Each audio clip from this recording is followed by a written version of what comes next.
अस्सलाम वालेकुम viewers, I am Hina Mahjabeen. I hope you all will be fine. हम study कर रहे हैं MGT 201 फाइनेंशियल मैनेजमेंट का कोर्स, जिसका है module number 12 financial and operating leverage, and topic number है 222 cost volume and profit analysis, CVP analysis, part number 2। But today's lecture start करने से पहले अगर आप मेरे चैनल पर न्यू हैं देन प्लीज़ मेरे चैनल को सब्सक्राइब कर दें और बेल आइकन को क्लिक करना मत भूलेगा, ताकि upcoming lectures, different assignments, quizzes और पेपर्स के नोटिफिकेशंस आप तक पहुंच जाएं। लाइक भी कीजिएगा, शेयर भी कीजिएगा। Okay, let's start from today's lecture, because हमने इसकी जो डिस्कशन है वो लास्ट लेक्चर से स्टार्ट की थी, और हमने क्या डिस्कस किया था that CVP, cost volume profit analysis, is basically an analysis that revolves around volume, that is quantity, and how many units are produced and sold, and if units produced and sold increase then what is the impact on the profit and on the cost। हमने ये कहा था कि जो CVP analysis है हमें किस बारे में बताती है, यानी वॉल्यूम या क्वांटिटी से रिलेटेड है, उसी के सराउंडिंग होती है।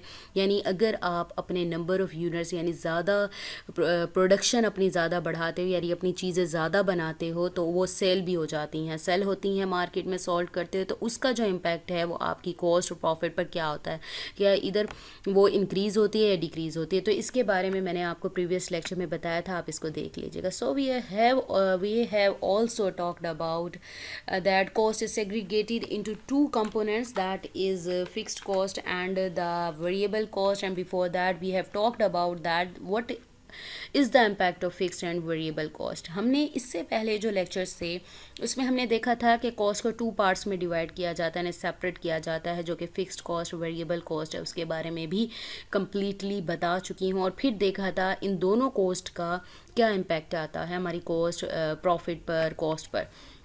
So now we have to see the profit equation. If we have not segregated or not separate cost into fixed and variable cost, then profit equation is, अगर हम इन दोनों कॉस्ट को सेपरेट नहीं करते, जस्ट हम cost की बात करते हैं, तो हमारा जो प्रॉफिट का फॉर्मूला है वो होगा रेवेन्यू माइनस कॉस्ट। ठीक है, ये हमारे पास आ जाएगा रेवेन्यू माइनस कॉस्ट। ठीक है, ये फॉर्मूला वैसे हम लोग प्रीवियस लेक्चर्स में भी कर चुके हैं, ठीक है ना, तो ये आप लोगों को याद भी होगा मे बी। तो क्या होता है जब आप कॉस्ट, दोनों कॉस्ट की बात हो रही है, जस्ट कॉस्ट की बात हो रही है, ये आप फिक्स्ड कॉस्ट या वेरिएबल कॉस्ट सेपरेट नहीं कर रहे, तो आपका प्रॉफिट का जो फॉर्मूला होगा वो होगा revenue minus cost. And here when we use the term cost then we also mean the operating expenses, cost of production etcetera, but here we have segregated two cost, यानी variable और fixed cost को जब separate कर लेते हो CVP analysis के लिए, then जो प्रॉफिट की इक्वेशन होती है वो यहाँ पर क्या आती है, R minus TVC minus FC is equal to P, यानी प्रॉफिट यहाँ पर R रेवेन्यू को रिप्रेजेंट कर रहा है, TVC टोटल वेरिएबल कॉस्ट है, FC यानी टोटल फिक्स्ड कॉस्ट है, is equal to P represent कर रहा है प्रॉफिट को, यानी revenue minus total variable cost minus total fixed cost is equal to profit. यानी प्रॉफिट का ये फॉर्मूला है, आप यूज़ कर सकते हो कब, जब आप फिक्स्ड कॉस्ट और जो वेरिएबल कॉस्ट है उसको सेग्रीगेट करते हो, यानी टू पार्ट्स में डिवाइड करते हो, यानी अपनी कॉस्ट को। लेकिन जब आप जस्ट कॉस्ट की बात करते हो, आप इनको डिवाइड नहीं करते टू पार्ट्स में, तो क्या होगा, आप ये वाला फॉर्मूला जो कि रेवेन्यू माइनस कॉस्ट है वो फाइंड करोगे। तो आप जब रेवेन्यू में से इन दोनों कॉस्ट को माइनस करते हो तो आपके पास क्या आ जाता है, प्रॉफिट आ जाता है। So let's see the profit equation application. आप इसको अप्लाई किस तरह से कर सकते हो, यहाँ पर आपको एक इक्वेशन गिवन है प्रॉफिट इक्वेशन एप्लीकेशन की। तो यहाँ पर SP multiply Q minus PUVC multiply Q minus FC is equal to P। FC का तो आप लोगों को पता चल गया कि यहाँ पर टोटल फिक्स्ड कॉस्ट है, P प्रॉफिट को रिप्रेजेंट करता है, और यहाँ पर Q जो है क्वांटिटी को रिप्रेजेंट कर रहा है, SP रिप्रेजेंट कर रहा है पर यूनिट सेलिंग प्राइस को, और यहाँ पर PUVC जो है पर यूनिट वेरिएबल कॉस्ट को रिप्रेजेंट कर रहा है। ठीक है, सब एब्रीवेशंस पता चल गई। अब सपोज करो आपके पास यहाँ पर SP यानी पर यूनिट सेलिंग प्राइस आपके पास 50 है, मल्टीप्लाई क्यू करोगे 50 क्यू आ जाएगा, माइनस PUVC यानी पर यूनिट वेरिएबल कॉस्ट आपके पास 30 है, मल्टीप्लाई क्यू करोगे क्यू आ जाएगा, माइनस फिक्स्ड जो कॉस्ट है टोटल वो आपके पास 200,000 है, इज इक्वल टू प्रॉफिट। यानी आप इनको यूज़ करते हुए प्रॉफिट आप फाइंड कर सकते हो। लेकिन अगर मुझे इनमें से Q की वैल्यू या P की वैल्यू पता होगी देन मैं P की या Q की, अगर मेरे पास Q की वैल्यू होगी देन मैं P फाइंड कर सकती हूँ, अगर मेरे पास P की वैल्यू होगी देन Q फाइंड कर सकती हूँ। तो let's we take P is equal to 100,000। तो यहाँ पर जब 100,000 लेते हो देन आप इस इक्वेशन को SP की वैल्यू 50 थी, मल्टीप्लाई क्यू आ गया, PUVC आपके पास 30 है जो कि पर यूनिट वेरिएबल कॉस्ट है, multiply quantity as it is, minus fixed cost आपके पास 200,000 है, प्रॉफिट आपके पास ही आ गया, मल्टीप्लाई करो।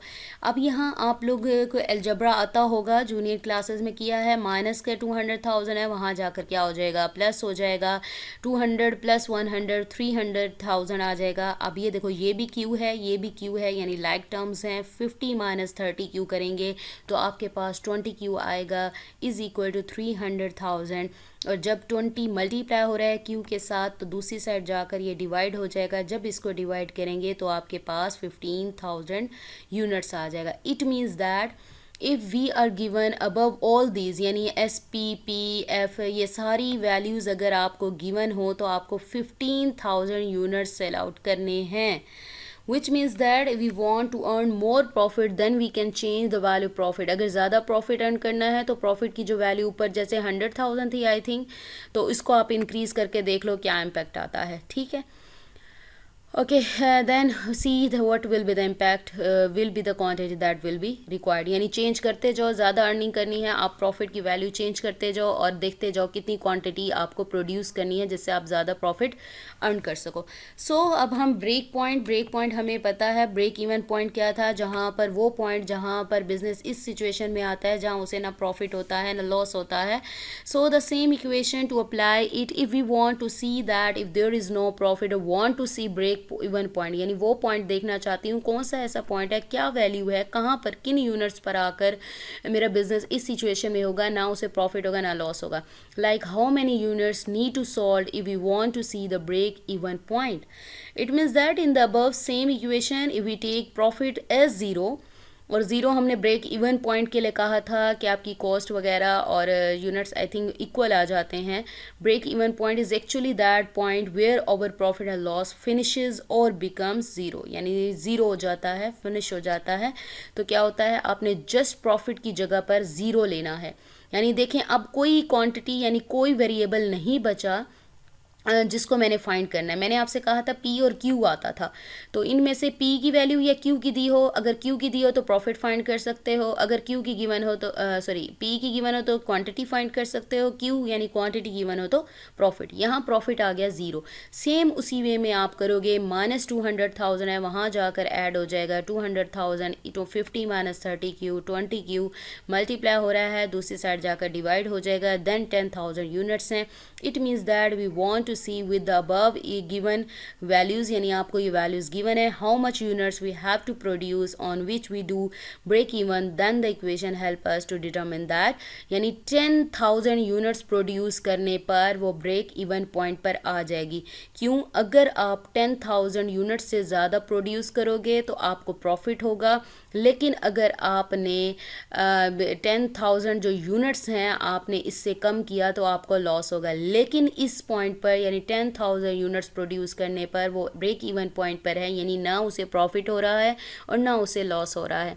ब्रेक इवन पॉइंट के बारे में मैं प्रीवियस लेक्चर में ऑलरेडी इन डिटेल बता चुकी हूँ, आप लोग वहाँ से देख लीजिएगा अगर यहाँ पता नहीं चला, बट मैंने कोशिश की है कि उसका कॉन्सेप्ट आपको दे दूँ यहाँ पर। So we have completed over today's lecture here. मुझे अपनी दुआओं में याद रखिएगा, अपना ख्याल रखिएगा, टेक केयर, अल्लाह हाफिज़।